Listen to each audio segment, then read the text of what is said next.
Bismillahirrahmanirrahim. Assalamualaikum warahmatullahi wabarakatuh.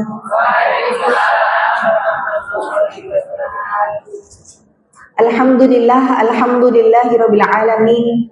Nahmaduhu wa nasta'inuhu wa nastaghfiruh wa na'udzu billahi min syururi anfusina wa min sayyiati a'malina. May yahdihillahu fala mudilla lahu wa may yudlilhu fala hadiyalah. Asyhadu an la ilaha illallah wa asyhadu anna Muhammadan abduhu wa rasuluh la nabiyya wa la rasula ba'dah. Alhamdulillah, tidak hentinya ucapan syukur kita haturkan kehadirat Allah Subhanahu wa taala. Di pagi hari ini Allah masih mengizinkan kita untuk bisa terus berthalabul ilmi dengan segala macam kondisi yang setiap dari diri kita pasti masih berjuang dengan ujiannya masing-masing. Karena hakikatnya tidak ada orang berilman yang tidak diuji. Maka harusnya kita menjadi hambanya Allah itu sudah mengenal bagaimana bukti cinta Allah sama kita.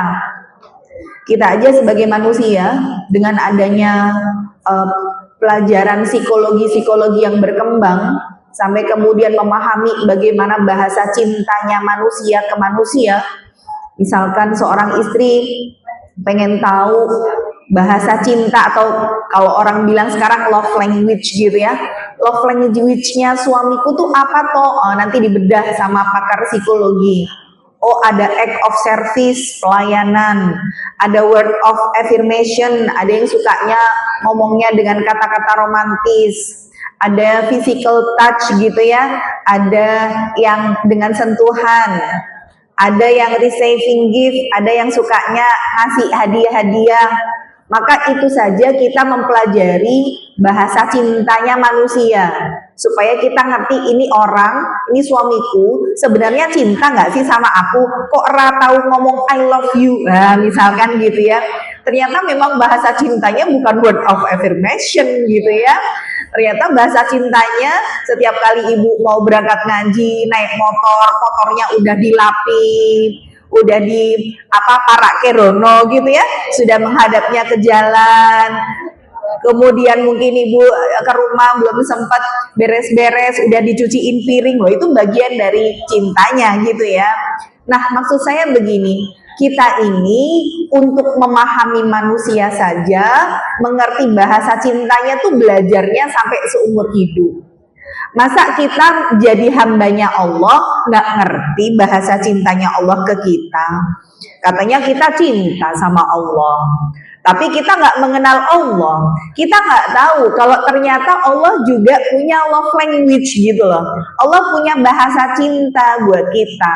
Maka kalau kita hari ini hidup kemudian ngerasa ya Allah urepku kok koyo ngene mentoyo yo, nah itu berarti kita nggak mudeng bahasa cintanya Allah. Karena Rasulullah sendiri sabdakan, innallaha idza ahabba 'abdan ibtalahu. Allah itu kalau sudah cinta sama seorang hamba, apa bentuk cintanya Allah? Ibtalahu, diuji. Loh, itu bahasa cinta itu. Jadi kita ini karena nggak mudeng ilmunya, sehingga ngerasa ujian itu bentuk Allah merendahkan kita, Allah nggak sayang sama kita, doa kita nggak dikabulkan, kan begitu. Padahal itu bagian dari cintanya Allah ke kita. Makanya kemudian Rasulullah kembali melanjutkan sabdanya, inna idhamal jaza ma'a idhamil bala. Besarnya ujian itu sebanding sama besarnya pahala. Berarti ibu pahalanya makin besar kalau ujiannya juga makin berat gitu ya. Makanya sebenarnya kita ini yang lagi diuji sama Allah nggak perlu minta diringankan ujian. Kenapa jangan minta diringankan ujian? Karena justru kita khawatir kalau ujiannya ringan, pahalanya dikit. Padahal kita ini nanti menghadap Allah butuh pahala yang banyak. Maka bisa jadi kesabaran kita hari ini itulah yang bakalan kita gondeli buat nanti masuk surganya Allah lebih mudah. Maka harus paham ilmunya Allah. Kalau kemudian hari ini kita masih lekat dengan ujian, bertubi-tubi, masalah satu belum selesai, kemudian Allah sudah kasih masalah yang lain, itu tujuannya jelas. Bahwa tidak lain, tidak bukan untuk menggugurkan dosa kita di masa lalu. Bahkan jangankan sebuah kecelakaan yang besar, uang kita kesandung batu, uang ketusuk peniti ya, jangan berdarah, itu aja pengguguran dosa kok. Apalagi semua yang besar ujian-ujian itu dalam kehidupan kita. Namun enaknya kita jadi manusia yang diuji sekarang, itu pasti ujian dunia disesuaikan dengan batas kemampuan. Itu udah jadi rumus gitu ya. Berarti selama ujian itu ujian dunia, dibikin ringan aja. Karena kita pasti kuat, kita pasti mampu. Maka yuk bismillah, apapun kondisi ujian-ujian itu, jangan terus menyurutkan langkah kita untuk belajar. Justru kalau kita datang ke sini jalannya dengklang gitu ya, mungkin tadi nyetater motor nggak otomatis tapi sampai digenjot dulu, wah itu ujiannya berat daripada starter langsung weng gitu kan. Nah maksud saya rintangan-rintangan yang mungkin bisa menjadikan kita terhalang untuk melakukan kebaikan itu justru dijadikan batu loncatan buat kita dapat pahala yang lebih besar daripada yang tidak diuji. Maka harus bisa melihat dengan kacamata syukur. Apapun kondisinya, temukan alasan untuk bersyukur. Alhamdulillah, sing loro kursi kile, kan gitu ya. Tangannya masih sehat, matanya masih bisa ngeliat gitu ya. Telinganya orang ketika ngomong sama kita nggak harus bengak-bengok. Itu bagian dari sesuatu yang harus kita syukuri jauh lebih besar daripada ujian yang hari ini Allah timpakan. Maka sekali lagi, apapun kondisinya harus bersyukur nomor satu. Bukan bahagia dulu baru bersyukur, bersyukur dulu. Nanti Allah yang bahagiakan. Dan bahagia itu letaknya di hati, bukan berdasarkan apa yang kita punya, bukan berdasarkan kita pakai apa, mereknya apa, bukan ya. Tapi kebahagiaan itu di hati, maka temukan kebahagiaan itu salah satunya berada di taman-taman surga bersama dengan teman-teman solihah insya Allah yang nantinya akan menggandeng tangan kita bersama-sama menuju surganya Allah Ta'ala. Amin ya Rabbal Alamin. Setelah bersyukur, jangan lupa untuk selalu mengucapkan sholawat beserta salam kepada Nabi besar Muhammad Sallallahu Alaihi Wasallam. Kita mengikuti petunjuk beliau, kita menjadi umatnya, dan kita berharap bahwa Rasul itu nanti bakalan bangga sama kita, sama umatnya, yang kemudian bersama-sama dengan beliau dipertemukan insya Allah, bukan hanya di surga, tapi sudah di telaga Kautsar gitu ya, dimana kita akan meminum air dari telaga beliau, yang disebutkan sebagai telaga yang airnya tidak akan pernah ketika kita minum kehausan selamanya.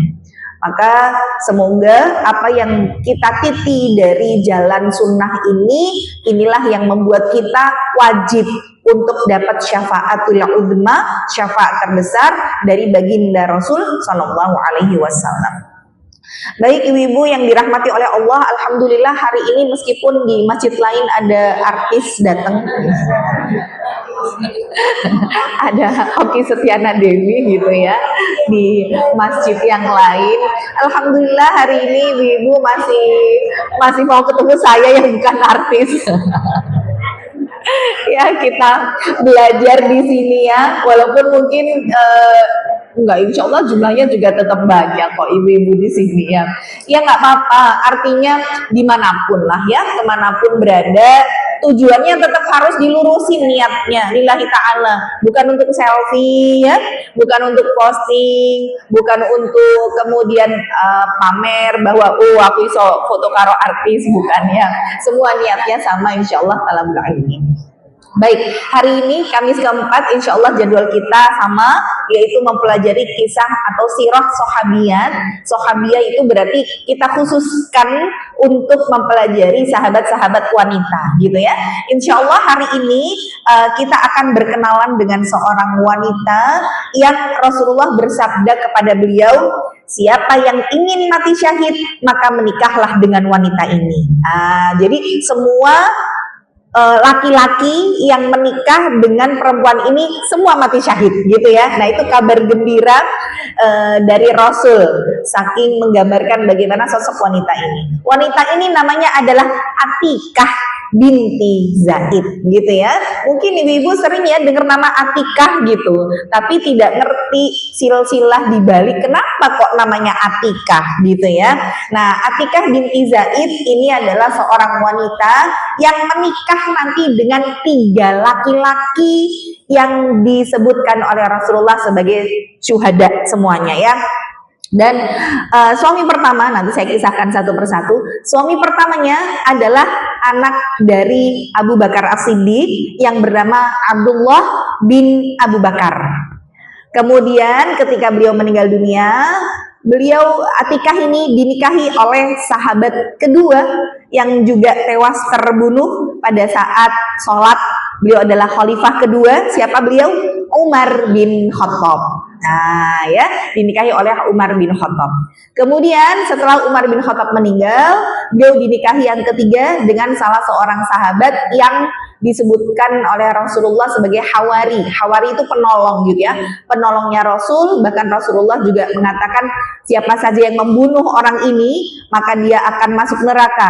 Beliau adalah Zubair bin Awam.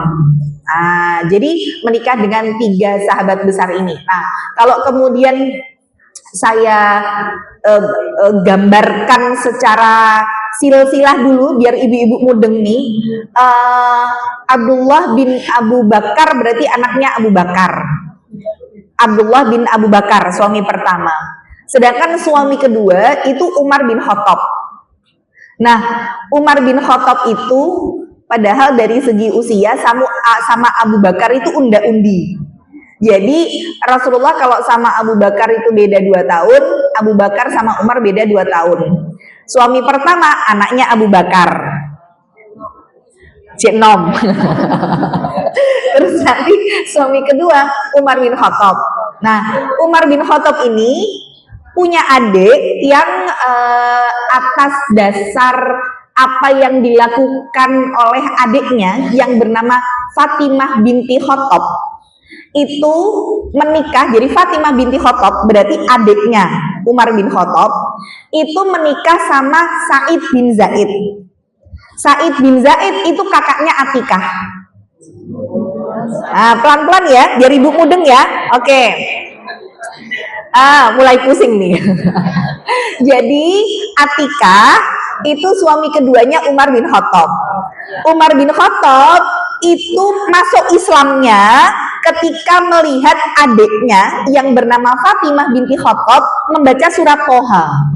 Sampai akhirnya adiknya ditampar itu ya ketika membaca surat Toha bersama dengan suaminya, yang suaminya namanya adalah Sa'id bin Zaid.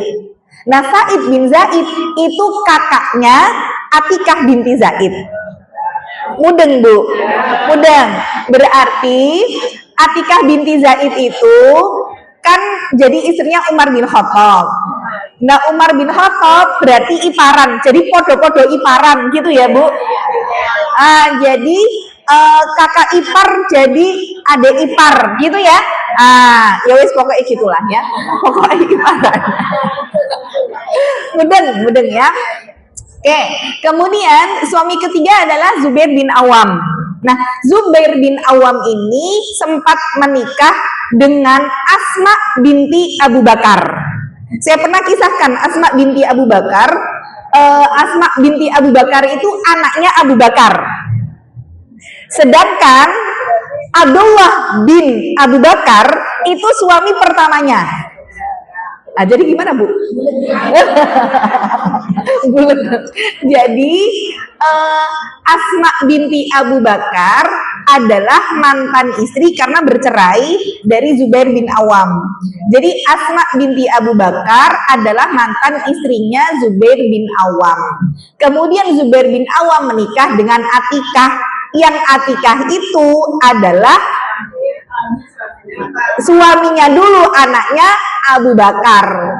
Berarti ipenan ya Ibu ya. Iya. Ya IPP-an mantunanis gitulah pokoknya ya. Nah, jadi saya nggak tahu bahasanya, wes pokoknya budet gitu ya. Nah, jadi nanti kalau ibu menemukan di sirah yang lain, maksud saya itu jangan bingung ketika oh Zubair bin Awam, Zubair bin Awam ki apa ora bojone Asma binti Abu Bakar toh, kok dadi bojone Atikah. Nah gitu ya. Jadi memang ada silsilah-silsilah yang nanti akhirnya nyambung menyambung gitu. Maka diawali dari pertama kita lihat dulu silsilah dari ayahnya ya, Atikah binti Zaid. Jadi bapaknya atau yang bernama Zaid ini meninggal memang sebelum Rasulullah diutus, sehingga kisah tentang Zaid itu menjadi seorang laki-laki yang dia bisa dibilang kalau bahasa sekarang namanya adalah laki-laki yang hanif. Hanif itu maksudnya apa? Lurus gitu ya. Jadi saat kemudian dulu Rasulullah belum diutus, orang itu kan saya pernah sampaikan gini, orang kafir itu terbagi jadi dua. Ada musyrik, ada ahlul kitab. Musyrik itu yang nyembah berhala. Jadi yang kemudian Tuhan-Tuhannya adalah Lata, Uzza, Hubal, itu namanya musyrik. Maka kalau tidak musyrik, antara dia mengikut agama Yahudi atau agama Nasrani. Tapi ketika Rasul belum diutus, agama Yahudi yang berpegangan pada Nabi Musa alaihi salam, kemudian agama Nasrani mengikuti Nabi Isa alaihi salam. Namun ketika Rasulullah diutus, Yahudi dan Nasrani ini harusnya masuk Islam gitu ya. Karena Rasulullah sebagai nabi terakhir yang menyempurnakan agama-agama sebelumnya. Nah, orang-orang yang saat itu belum tersentuh Islam dengan Rasulullah belum diutus, maka ketika mereka mencari agama Nabi Ibrahim, antara ke Yahudi atau Nasrani, atau disebutnya adalah Ahlul Kitab. Nah, jadi kalau di dalam Al-Quran nanti ada alladzina kafaru min ahlil kitab wal musyrikin gitu ya, ibu paham ahlul kitab itu apa? Ahlul kitab itu kalau nggak orang Yahudi ya orang Nasrani gitu ya. Maka ketika kemudian di Mekah saat itu sudah mulai banyak sekali orang-orang yang menyembah berhala atau musyrik, terkenalah ada sekitar 4 orang yang memang mereka ini tidak mau untuk menyembah berhala. Tapi mereka ini nggak ngerti kita harus memeluk agama apa, tapi kita juga nggak mau kalau nyembah berhala. Ya bisa dibilang dinalar aja pakai logika. Masa iya patung kok yo disembah, ora iso ngomong, ora iso krungu gitu ya. Bahkan nanti para sahabat dulu pada masa jahiliyah tuh ada yang sampai bikin patung, bikin berhala dari roti. Nah ketika lapar dipangan, wes gawe Tuhane dewe, luwe Tuhane dipangan gitu ya. Nah akhirnya 4 orang ini, karena saat itu Rasul belum diutus ya, maka mereka adalah satu Waraqah bin Naufal. Nah Waraqah bin Naufal ini nanti kita pernah belajar yang menjadi pamannya Khadijah binti Khuwailid, pamannya istrinya Nabi Khadijah. Jadi saat Rasulullah nanti turun ayat pertama surat Al-Alaq 1-5, kemudian Khadijah membawa ke pamannya yang menjadi ahlul kitab karena mempelajari kitab-kitab sebelumnya. Ada nggak sih kasus-kasus seperti ini di kitab sebelumnya? Nah, Waraqah bin Naufal saat itu memeluk agama Nasrani karena memang Rasul belum diutus gitu ya. Dan di agama Nasrani emang kalau bahasa sekarang udah di-spill, udah dikasih tahu cuplikannya bahwa nanti bakalan ada nabi akhir zaman. Nah, jadi 4 orang ini, satu Waraqah bin Naufal. Kemudian nanti yang kedua ada Ubaidullah bin Jahash. Nah, Ubaidullah bin Jahash nanti ceritanya. Jadi 4 ini nanti ceritanya mereka mengembara mencari agama gitu ya. Waraqah bin Naufal akhirnya ketemulah agama Nasrani. Kemudian nanti Ubaidullah bin Jahash itu menikah nanti dengan Romlah binti Abi Sufyan. Ini supaya ibu mudeng dulu. Romlah binti Abi Sufyan, makin pusing bu. Jadi akhirnya Ubaidullah bin Jahash itu masuk Islam. ya, dia menemukan Islam, masuk Islam. Yang awalnya Nasrani, jadi berkelana, dia ketemu sama agama Nasrani, tapi masih hidup sampai Rasulullah diutus. Akhirnya dia masuk Islam nih, si Ubaidullah bin Jahash ini. Nah, ketika saat itu kaum muslimin berdakwah, Rasulullah berdakwah secara terang-terangan, maka banyak di antara kaum muslimin yang disiksa. Sampai akhirnya Rasulullah mengizinkan para sahabat untuk hijrah pertama ke Habasyah atau Ethiopia. Ya, jadi hijrah pertama kaum muslimin bukan ke Madinah ya, tapi ke Ethiopia. Maka berangkatlah Ubaidullah bin Jahash beserta istrinya, yaitu Romlah binti Abi Sufyan, menyelamatkan keislamannya ke Habasyah. Tapi ternyata di negeri Habasyah dia justru nggak selamat Islamnya, karena di daerah tersebut semua rakyat di negeri Habasyah beragama Nasrani. Sehingga goyah ini imannya. Apalagi Ubaidullah bin Jahash itu seneng banget sama minum khamr.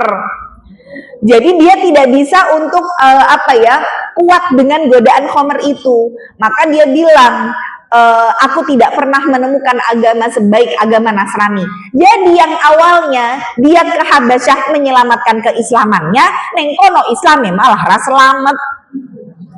Akhirnya dia murtad kembali, memilih untuk memeluk agama Nasrani, menyuruh istrinya murtad, tapi istrinya nggak mau, sampai akhirnya bercerai, dan Ubaidullah bin Jahash akhirnya mati dalam keadaan Nasrani.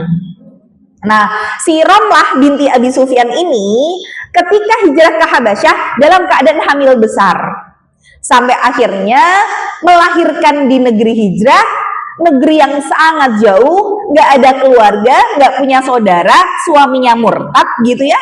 Maka beliau melahirkan seorang anak, namanya adalah Habibah. Maka terdengarlah ini sampai telinga Rasul yang saat itu Rasulullah berada di Madinah. Maka Rasulullah kemudian mengutus untuk melamarkan Ummu Habibah untuk beliau. Maka kita pernah bahas tentang Ummu Habibah. Ummu Habibah ini yang disebut sebagai pernikahannya jarak jauh. Jadi kalau sekarang ada yang nanya, boleh nggak nikah pakai video call? Boleh, gitu ya. Atau pakai Zoom meeting misalkan gitu ya, teleconference gitu dulu. Jadi dulu boleh. Jadi Rasulullah ketika di Madinah, Ummu Habibah berada di Ethiopia, yang menggantikan Rasul atau naib gitu ya, yang mewakili Rasul untuk menjabat tangan mengucapkan saya terima nikahnya, itu adalah Raja Najasyi.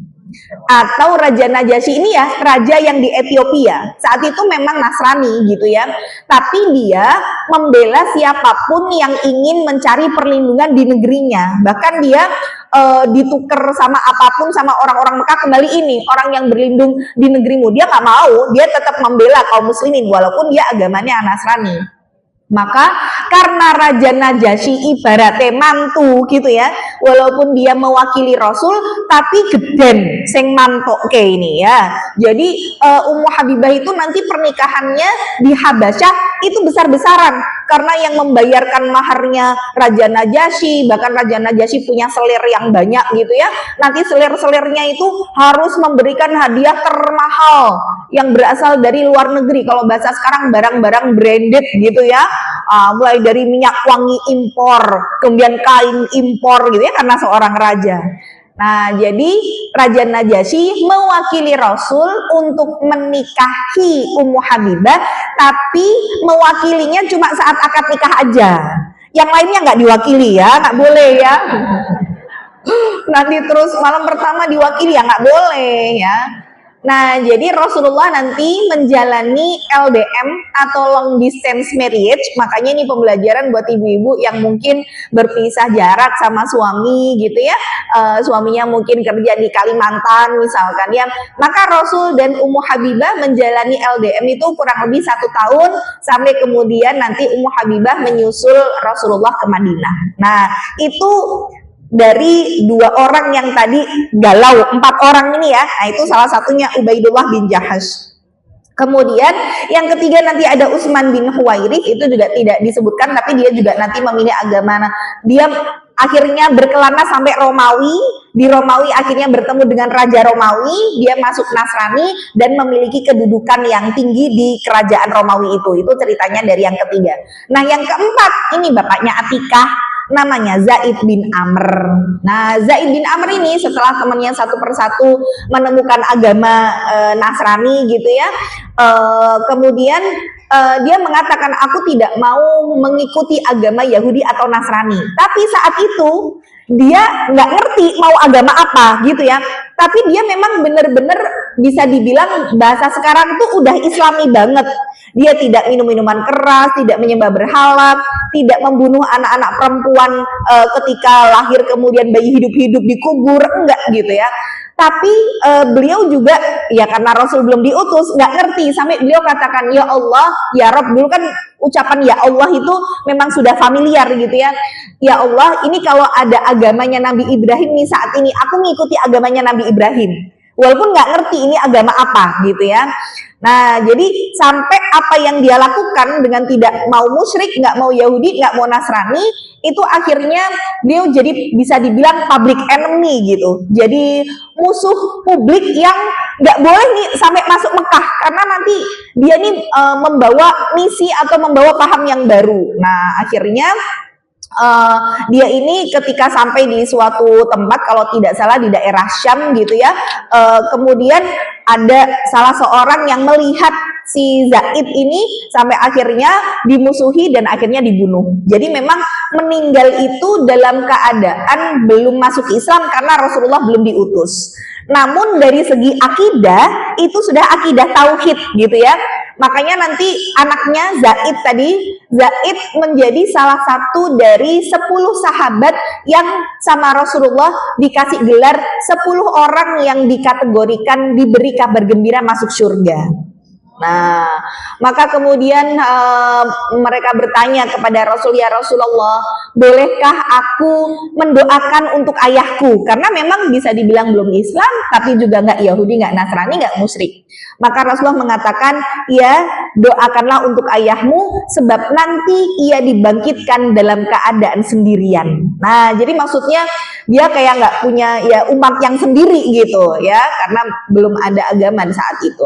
Jadi nanti pada masa Rasulullah belum diutus itu, masanya kita sebut masa fatroh atau masa jeda. Lah, karena jarak dari Nabi Isa, jadi Nabi terakhir sebelum Nabi Muhammad itu Nabi Isa. Nah, Nabi Isa kepada Nabi Muhammad itu jaraknya sekitar 600 tahun. Jadi bisa dibilang 600 tahun ini memang masa tidak diutus seorang nabi pun gitu loh. Makanya tadi orang memilih kalau nggak Yahudi ya Nasrani gitu ya. Tapi ketika keduanya sudah datang Rasul, ya Yahudi Nasrani sudah tidak diterima lagi. Ahlul kitab ya sudah harus masuk Islam gitu. Makanya sekarang kita nggak membenarkan bahwa oh berarti boleh ya nikah sama orang Kristen karena dia kan ahlul kitab ya. Sekarang udah nggak ada ahlul kitab gitu ya. Karena kitabnya sendiri kan juga sudah berubah. Nah, maka ini kisah dari ayahnya ya. Kemudian kita lihat dari pamannya Atikah. Maksudnya kita belajar bagaimana Atikah sampai akhirnya punya kemuliaan. Siapapun yang menjadi suaminya mati syahid gitu, pasti lahir dari keluarga yang nggak main-main. Bisa dibilang kayak kalau peribahasa itu yang namanya buah tidak jatuh jauh dari pohonnya gitu ya. Kalau bahasa sekarang nek wis plek ketiplek, oh ini buah jatuh sepohon-pohonnya gitu ya. Bukan tidak jauh dari pohonnya gitu, sepohon-pohonnya. Maka kita belajar bahwa ternyata memang bibit bebet bobot itu ya menentukan. Kita pengen punya keturunan yang baik, bibitnya dulu juga harus baik kan gitu. Ibu kalau pengen berasnya rojo lele, yo ojo benihnya mentek kan gitu ya, nggak bisa, nggak nyambung sama ya. Kalau mau mentek ya mentek. Maka kalau ibu pengen punya cucu yang soleh gitu ya, sekarang punya anak, maka dijodohkan sama pasangan yang soleh atau soleha. Dan sebenarnya berbicara tentang pasangan ya, saya sampaikan dulu begini.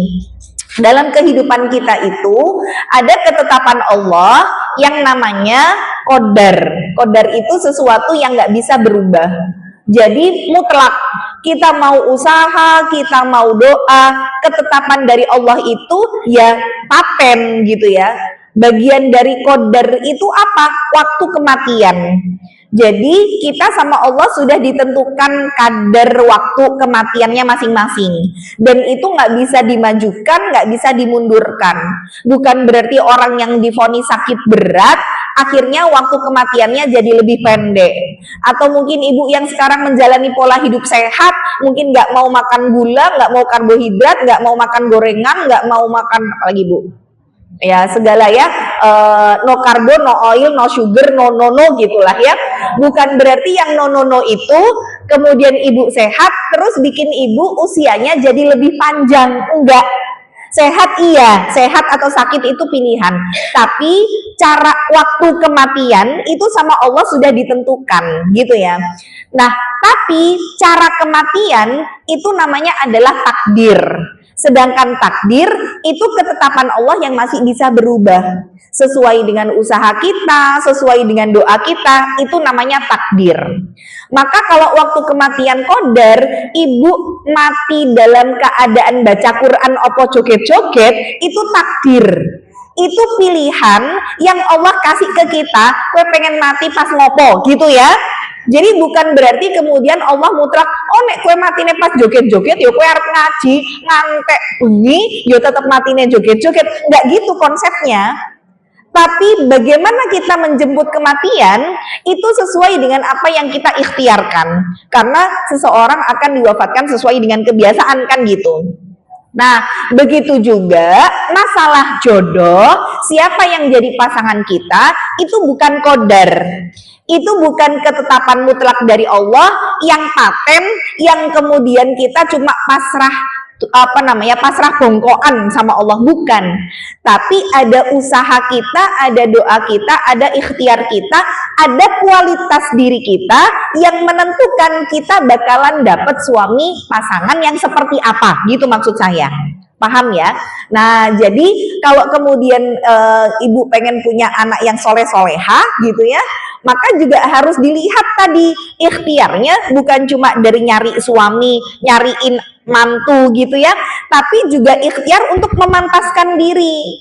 Kita harus menempa, mensolihkan diri biar dapat pasangan untuk kita atau anak kita yang soleh-solehah gitu ya. Nah, jadi keluarga yang solih-solihah itu dibentuk, bukan kemudian tiba-tiba sama Allah, nyo tak kei soleha, nggak begitu. Jadi ada ikhtiar untuk menuju ke seseorang yang soleh itu. Nah, sama dengan Atikah binti Zaid, kalau kemudian kita lihat bagaimana silsilah dari ayahnya yang seseorang yang hanif gitu ya. Kemudian beliau juga punya paman, namanya pamannya Ala bin Al-Hadrami. Nah, beliau itu seorang sahabat yang masyhur atau yang terkenal dengan punya karomah. Jadi kalau Nabi dan Rasul itu mukjizat gitu ya. Tapi kalau dari para ulama, dari para orang-orang soli, itu kalau kemudian Allah berikan keistimewaan, namanya adalah karomah. Nah, misalkan gini, karomah itu bisa jadi orang-orang hari ini ada yang kemudian Allah kasih karomah. Misalkan sudah lama tidak turun hujan, kemudian panas sekali, akhirnya kita menggelar sholat istisqa. Kemudian ketika setelah sholat istisqa, kok hujan turun setelah ustadz ini berdoa. Nah, itu bisa jadi salah satunya adalah karomah dari ustadz ini gitu ya. Jadi karomah itu kayak mukjizat tapi bagi orang yang soleh. Nah, pamannya Ala bin Al-Hadrami ini memiliki karomah gitu ya. Jadi pernah suatu ketika beliau dan juga bersama teman-temannya mengarungi sungai Tigris dengan mengendarai kuda.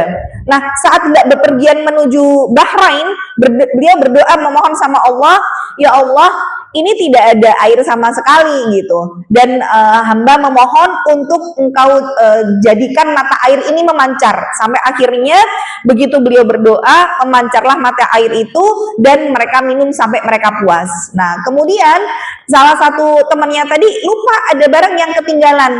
Nah, ketika kemudian meninggalkan mata air tersebut, dia akhirnya nggak ketemu lagi nih barangnya. Nah, sampai suatu ketika si pamannya ini, Allah ini meninggal dunia, sedangkan teman-temannya tadi tidak memiliki persediaan air, karena begitu temannya meninggal nih mata airnya nih juga berhenti gitu ya. Kemudian Mereka bingung gimana ini mau memandikan temannya. Namun ketika mereka minta, ya Allah ini mau memandikan temannya yang solih ini, maka tiba-tiba Allah memunculkan awan dan menurunkan hujan untuk mereka, sehingga dengan hujan itu jasad si Allah ini kemudian bisa dimandikan. Nah itu diantara karomah dari pamannya si Atikah ini. Jadi maksudnya saya bercerita supaya kita mudeng, oh orang ini memang dari silsilah keluarganya itu orang-orang solih gitu, sehingga pantaslah ketika kemudian Atikah yang terkenal dengan kecantikannya. Atikah tuh cantik luar biasa. Jadi bukan cuma cantik parasnya, beliau juga cerdas dan pinter bersyair gitu. Jadi kalau dulu itu syair itu bisa dibilang kayak menjadi kebanggaan orang gitu, orang-orang Arab. Kan kalau mukjizat para nabi dan rasul itu disesuaikan dengan zamannya masing-masing.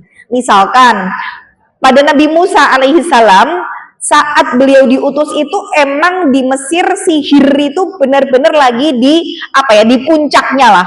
Orang tuh dukun sihir itu berlomba-lomba untuk menampilkan kepiawaiannya. Makanya mukjizatnya Nabi Musa adalah tongkat yang bisa untuk melahap dari sihir-sihir mereka. Jadi mukjizat itu artinya adalah sesuatu yang dijadikan untuk melemahkan. Itu namanya mukjizat. Jadi bukan keistimewaan, bukan sesuatu untuk melemahkan, itu namanya mukjizat.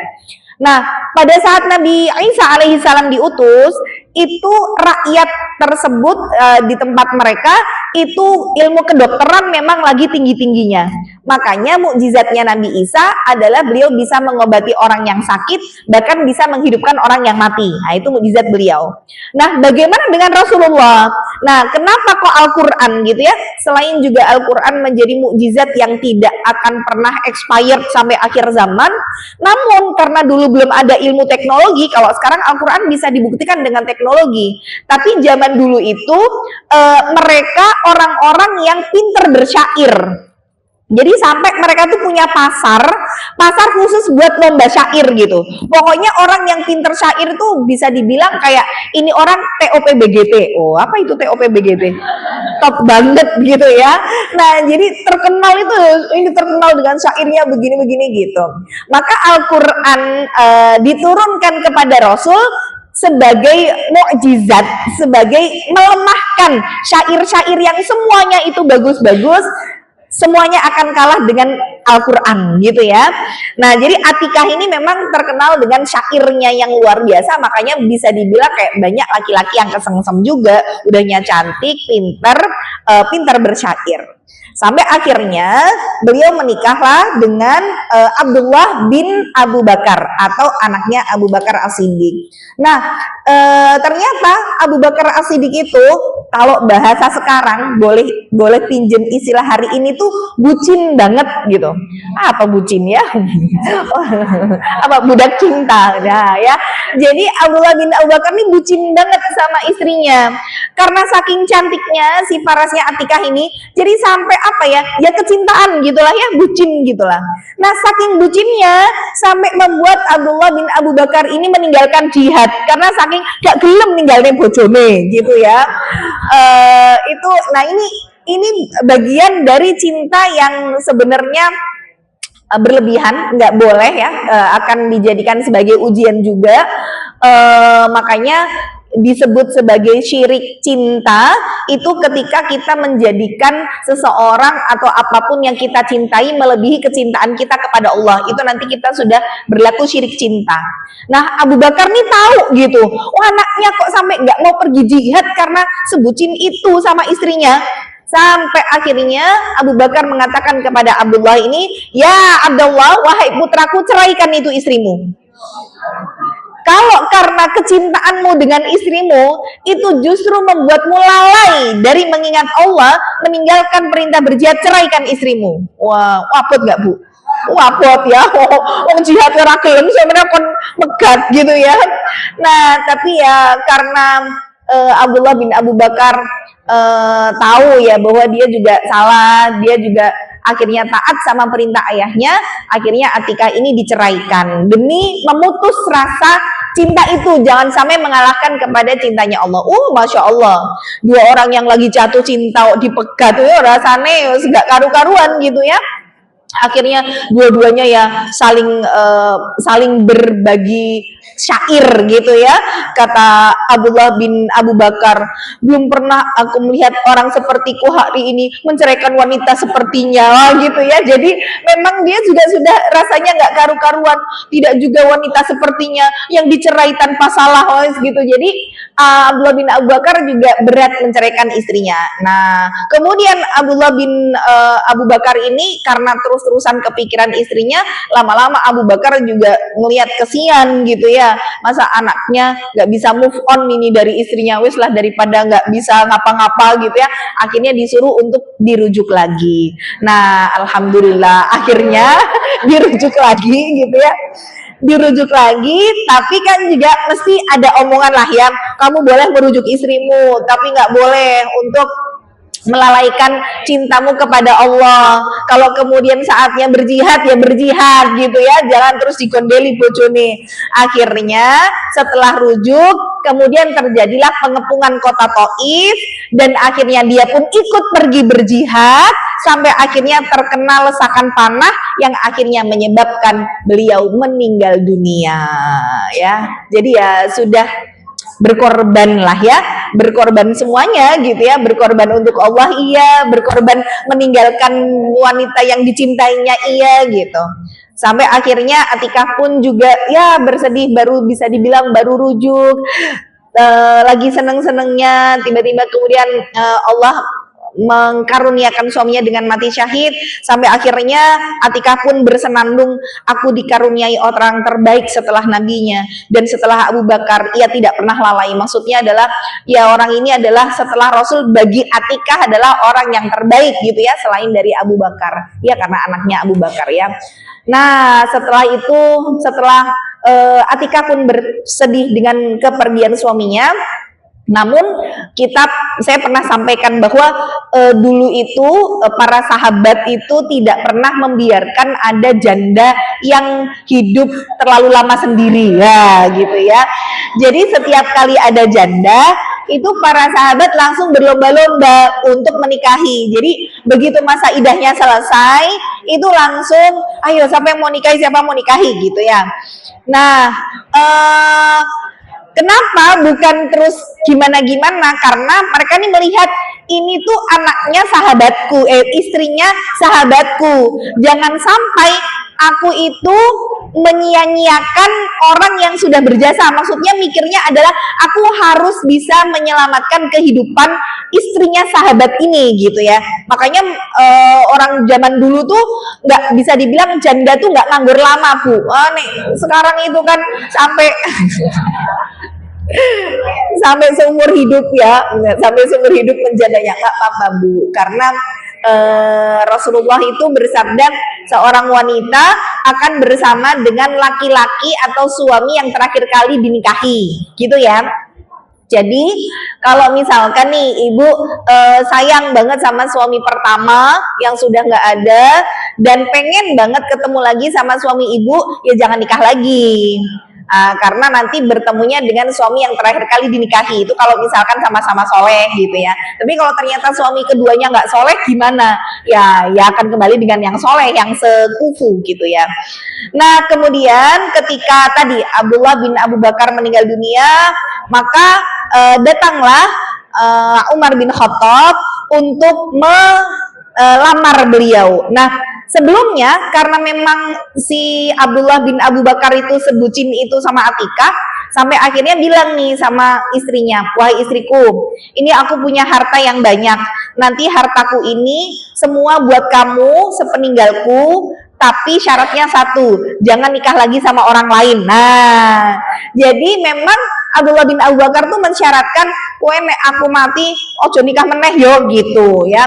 Nah saat itu karena memang kedua-duanya juga saling mencintai ya, Atikah ya oke gitu, karena kan namanya seorang istri akan bersama dengan laki-laki yang terakhir kali dinikahi kan gitu ya. Dan secinta itu Atikah juga pengen ketemu sama suaminya di surga, akhirnya mengiyakanlah. Maka ketika Abdullah bin Abu Bakar meninggal, ternyata dilamar sama Umar gitu kan.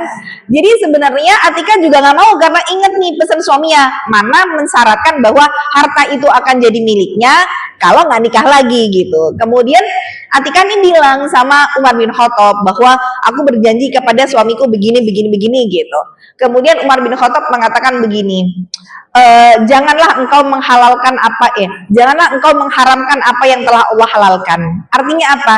Nikah lagi itu kan boleh. Jangan sampai kamu itu menjadikan itu sebagai sesuatu yang haram. Aku nggak boleh nikah lagi soalnya udah janji sama suamiku. Nah itu berarti mengharamkan apa yang Allah halalkan gitu ya. Jadi kalau kemudian pertanyaannya gini, boleh nggak sih suami istri berjanji untuk tidak saling nikah lagi setelah salah satu dari keduanya nggak ada? Boleh. Tapi apakah harus ditepati? Tidak. Nah, gitu ya. Jadi kalau ditanya boleh nggak berjanji? Boleh. Tapi ketika itu tidak ditepati, apakah jadi berdosa? Enggak.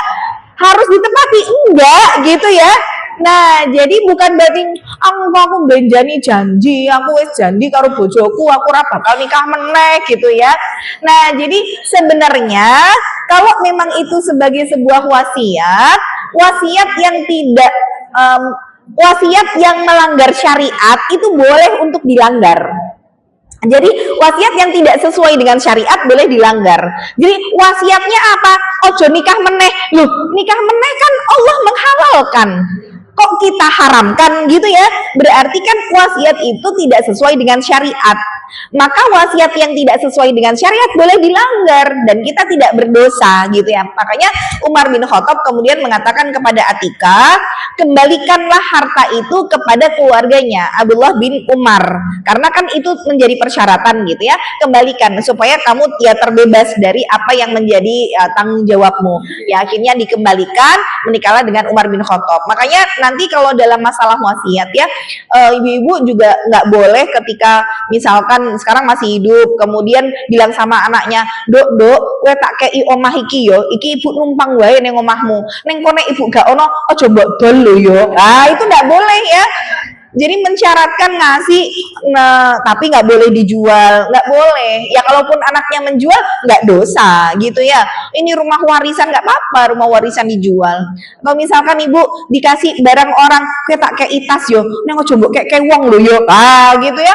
Banyak orang yang ketika ngasih barang ke orang lain, terus ngelihat, loh kayak tak kayak itasku kok tasnya malah dikek wong, lerati aku, banyak yang begitu. Ya kita nggak boleh sakit hati, karena yang namanya kita sudah ngasih ke orang, sudah jadi haknya orang tersebut mau jual pre-love kek, mau ngasih orang kek, itu sudah bukan menjadi haknya kita gitu ya. Maka kemudian Atikah menikahlah dengan Umar bin Khattab gitu ya, dengan mengembalikan tadi hartanya Abdullah bin Abu Bakar.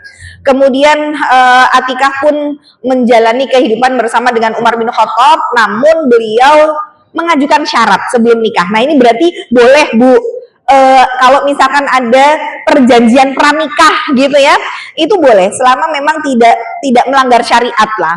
Tapi kalau perjanjian pranikah yang melanggar syariat, misalkan kalau bahasa sekarang ya, dengan adanya media sosial sampai akhirnya bikin open marriage atau apa, jadi ini laki-laki sama perempuan nikah, terus mereka menggelar perjanjian, pokoknya kita nikah, tapi kamu nggak boleh melarang aku untuk selingkuh dengan siapa, kamu juga boleh selingkuh dengan siapa. Nah perjanjian kayak gitu yang melanggar syariat ya nggak boleh gitu ya. Tapi kalau misalkan punya perjanjian pisah harta gitu, nggak masalah. Jadi suami istri itu kalau boleh saya bilang justru harusnya dari awal itu hartanya dipisah gitu. Kenapa? Supaya nanti ketika meninggal dunia salah satunya itu tidak rancu gitu. Mana yang harus menjadi warisan, mana yang akhirnya kecampur, karena sekarang bangun omah wong loro kan gitu ya, tuku motor wong loro gitu. Itu kan akhirnya ketika misalkan suaminya meninggal, maka nanti rumahnya dibagi untuk istri dan anak-anak, padahal itu ada harta istri ya, jadi itu harus dipisahkan dulu istrinya punya uang andil dibikin rumah ini berapa, itu dipisahkan. Nah yang uang suami aja yang kemudian jadi warisan gitu. Makanya kalau misalkan ada perjanjian pranikah apa-apa gitu selama tidak melanggar syariat nggak masalah Bu. Seperti Atikah ini, karena tahu bahwa Umar bin Khattab itu orangnya keras gitu ya, maka beliau mengajukan syarat, aku mau nikah sama kamu, tapi aku nggak mau kamu kalau mukul aku, jadi kamu nggak boleh mukul aku. Selama kita menikah, kamu nggak boleh marahin aku, kamu nggak boleh mukul aku, dan kamu nggak boleh untuk mencegah aku sholat di Masjid Nabawi. Nah itu syaratnya dari Atikah. Dibolehkan. Jadi memang ketika Umar menyetujui, oke, tidak akan memukul, tidak akan memarahi, dan tidak akan mencegah untuk sholat di Masjid Nabawi. Akhirnya mereka menikah gitu ya. Kemudian nanti Umar bin Khattab meninggal dunia ditikam sama seorang Majusi. Majusi itu penyembah api. Namanya adalah Abu Lu'lu'ah. Nah, sedikit saya kisahkan bagaimana Abu Lu'lu'ah al-Majusi ini, dia orang Persia. Nah, sedangkan saat itu kondisinya Umar bin Khattab kan di Madinah. Kok iso wong Persia tekan Madinah? Terus kok yo enek wong sing ora Islam ning Madinah? Karena kan sebenarnya Madinah itu bisa dibilang sudah berdiri negara Islam gitu. Jadi saat Umar bin Khattab itu memerintah menjadi seorang khalifah, banyak sekali penaklukan-penaklukan yang dilakukan oleh beliau di masa itu. Jadi penaklukan negara-negara besar sampai Palestina, sampai Mesir, sampai Romawi, sampai Persia itu pada masa pemerintahnya Umar bin Khattab. Jadi negara dunia itu dulu dikuasai oleh dua kerajaan besar, timur dan barat, Romawi sama Persia. Bahkan pada zaman Rasul, Romawi itu belum bisa dikalahkan. Tapi Rasul sudah ngasih tahu nih dalam surat Ar-Rum, Ghulibatir Rum, nanti Romawi akan dikalahkan, dan itu memotivasi para sahabat, Romawi yang sebesar itu bisa kalah gitu ya. Nah, barulah nanti setelah Rasulullah wafat, baru penaklukan-penaklukan itu dilakukan, dan kebanyakan di masa pemerintahnya Umar bin Khattab. Kenapa nggak Abu Bakar As-Siddiq? Karena Abu Bakar As-Siddiq itu hanya memimpin selama kurang lebih 2 tahun saja. Dan 2 tahun kepemimpinan beliau itu banyak sekali orang-orang Islam yang murtad dari Islam disebabkan ketidaksiapan mereka atas meninggalnya Rasul. Jadi dipikir Rasul itu nggak bakal meninggal karena utusannya Allah. Maka di tengah kegalauan kaum muslimin yang ditinggal Rasul itu, sampai akhirnya banyak banget yang murtad. Nah, muncullah nabi palsu namanya Musailamah al-Kadzdzab yang ngaku-ngaku jadi penerusnya Rasul gitu ceritanya. Maka akhirnya Abu Bakar nggak sempat untuk menaklukkan negara-negara lain, melainkan konsernya adalah memerangi nabi palsu ini bersama dengan para kaum muslimin untuk memerangi orang-orang murtad, berusaha mengembalikan mereka lagi ke Islam. Namun banyak sekali nanti di antara para sahabat yang tewas di peperangan melawan orang-orang murtad. Sampai kemudian Abu Bakar As-Siddiq meninggal dunia di tempat tidurnya ya karena sakit, barulah digantikan dengan Umar bin Khattab. Nah, pada masa pemerintahan Umar bin Khattab, penaklukan-penaklukan itu terjadi, Romawi sudah dikalahkan, tinggal mengalahkan Persia. Singkat cerita, Persia itu berhasil dikalahkan sama beliau. Dan laki-laki yang kemudian menjadi tawanan perang, akhirnya menjadi budak. Sampai akhirnya laki-laki ini sama Umar bin Khattab ditanya, kamu punya keahlian nggak? Kalau kamu punya keahlian, maka akan dibawa ke Madinah untuk diambil jasanya, dipekerjakan gitu ya. Jadi dibagi, kamu jadi budaknya ini gitu. Singkat cerita, ada seorang laki-laki namanya Abu Lu'lu'ah al-Majusi yang dia pinter bikin pedang, dia pandai besi gitu ya. Akhirnya dia dikasih ke jatah salah seorang sahabat, ya udah kamu ambil dia untuk diambil jasanya, dibawalah ke Madinah sama sahabat ini. Ternyata di Madinah dia nyusun strategi, pengen balas dendam sama Umar bin Khattab karena sakit hati, kok bisa negaranya yang super adidaya itu dikalahkan sama Umar bin Khattab gitu ya. Maka dia mempelajari bagaimana Umar bin Khattab kesehariannya, kapan dia keluar dari rumah, kapan sholat dan lain sebagainya. Dan menariknya adalah tepat 1 bulan sebelum Umar bin Khattab itu tewas, beliau berdoa gini, ya Allah, kalau kau berkenan mengedarkan fitnah di muka bumi ini, tolong jadikanlah aku mati dalam keadaan tidak terkena fitnah, dan jadikan aku mati sebagai seorang syahid tapi di kota nabimu.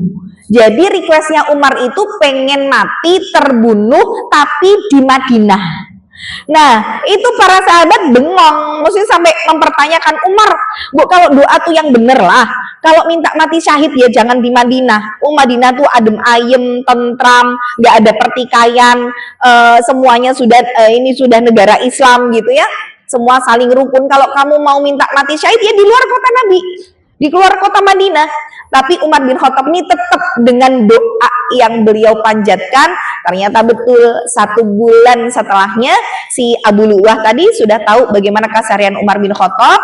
Di subuh hari itu dia menyelinap untuk menjadi orang sholat di bagian para orang-orang para sahabat gitu ya. Dia sudah nyamar gitu jadi kaum muslimin, kemudian nyimpen pedang atau belati di saku bajunya, di balik jubahnya, kemudian dia berada di barisan sholat. Ketika kemudian sholat dikumandangkan, didirikan, dia kemudian mengambil pedangnya tersebut, kemudian membantai orang-orang yang di hadapannya dulu sampai ke belakangnya Umar bin Khattab, dan ditikamlah Umar dari belakang sampai dengan menemui kesyahidannya. Persis seperti requestnya beliau sama Allah, pengen mati syahid di kota Madinah. Nah, jadi sepeninggal dari Umar bin Khattab, kemudian Atikah dinikahi oleh sahabat Zubair bin Awam, sampai juga nanti Zubair bin Awam pun juga menemui kesyahidannya gitu ya. Maka Atikah setelah Zubair bin Awam, di beberapa riwayat dikabarkan beliau juga sempat dilamar, entah dilamar atau dinikahi oleh Ali bin Abi Thalib, tapi beliau sendiri juga memang ini ada beberapa pendapat. Ada yang mengatakan menikah lagi dengan Ali bin Abi Thalib, ada yang mengatakan beliau sudah tidak mau lagi untuk menikah gitu ya, sampai akhirnya menutup matanya di tahun 41 Hijriah, dan itu pada masa kekhilafan Muawiyah bin Abi Sufyan. Jadi setelah 4 Khulafaur Rasyidin, jadi kalau kita lihat nih bahwa Rasulullah itu ketika naik Gunung Uhud ya. Jadi Bu, kalau umroh atau haji kemudian city tour, Ibu nanti ke Gunung Uhud. Uhud itu adalah gunung di surga yang Allah hadirkan di dunia. Jadi nanti kalau udah di depan Uhud, ngomong aja, Uhud hari ini kita ketemu di dunia, besok di surga ingat aku loh ya, gitu ya, boleh ngomong sama Uhud ya. Jadi pada saat itu Rasulullah menaiki Gunung Uhud bersama dengan Abu Bakar, bersama dengan Umar, bersama dengan Utsman. Tiba-tiba Uhud itu bergetar hebat Bu. Jadi saking groginya dia dinaiki sama orang-orang yang luar biasa ini. Jadi baratnya kayak kita gemeteran ketemu orang penting gitu ya. Nah Uhud itu ngantek gede gitu ya. Jadi dia bergetar hebat gitu. Sampai Rasulullah kemudian mengatakan kepada Uhud, Uhud ya Uhud, Uhud diem kamu. Fa inna alaika rasulun, karena yang berada di atasmu itu ada seorang rasul, wasiddiqun, dan ada seorang siddiq, wasyahidaini, dan 2 orang yang mati syahid. Nah, padahal di situ Umar sama Utsman masih ada, tapi sudah disebutkan sebagai syahidaini. Sedangkan Abu Bakar memang beliau sampai pengen mati dalam keadaan berperang, dalam kondisi jihad, sampai tidak ada peperangan yang tidak diikuti oleh Abu Bakar, namun memang takdirnya beliau meninggal ya di atas tempat tidurnya. Makanya sama Rasul tidak disebut syuhada, melainkan siddiqun gitu ya, hanya sekedar syahidaini. Nah setelah 4 ini, jadi pada saat Umar bin Khattab wafat, tadi kan doanya, kalau engkau berkenan untuk mengedarkan fitnah di muka bumi ini ya Allah, jangan matikan aku dalam keadaan terkena fitnah, karena fitnah nanti mulai bermunculan pada masa kekhilafannya Utsman bin Affan. Makanya Utsman bin Affan itu juga matinya terbunuh karena fitnah. Nah setelah Utsman meninggal, muncullah nanti ketika Ali bin Abi Thalib kemudian diangkat menjadi khalifah, sedangkan Muawiyah bin Abi Sufyan nanti kemudian berseteru dengan Ali. Kata Muawiyah begini, yang membunuh Utsman ini belum dikisos, belum dieksekusi, kita belum menemukan siapa pembunuh Utsman. Jangan langsung mengurus negara terlebih dahulu, selesaikan dulu pembunuh Utsman siapa. Namun Ali di situ beranggapan bahwa ini kaum muslimin kosong dari kepemimpinan, sehingga harus ada pemimpin yang menggantikan untuk menjadi khalifah. Jadi akhirnya berseterulah nanti antara Muawiyah sama Ali, sampai nanti Aisyah pun berada di kubu Muawiyah, terjadilah perang yang disebut dengan Ma'rakatul Jamal atau Ma'rakatul Siffin. Itu perang besar antar sahabat itu. Jadi Aisyah plus Muawiyah melawan Ali. Bisa dibilang Aisyah ini mertuanya Ali. Jadi mertua sama menantu, dan ini sahabat-sahabat besar ya, karena Muawiyah bin Abi Sufyan itu juga termasuk salah satu dari sahabat yang disebutkan sebagai penulis wahyu. Nah, mana yang menang dan mana yang kalah? Nah, ini nggak ada yang menang, nggak ada yang kalah, sampai nanti, oh itu sudah banyak yang tewas itu karena fitnah itu ya. Barulah nanti ada dari orang Yahudi, Abdullah bin Sabah, yang akhirnya gondeli di situ gitu. Makanya awal mula terjadinya pengikut Syiah itu gondeli sebenarnya, dia bukan, jadi Syiah itu artinya aslinya adalah pengikut gitu ya. Maka orang-orang Syiah ini akhirnya mengatasnamakan, karena saat itu yang menjadi pemimpin adalah Ali bin Abi Thalib, sedangkan Muawiyah ini disebutnya membelot dari pemerintahan, maka disebut Muawiyah ini kalau bahasa sekarang khawarij.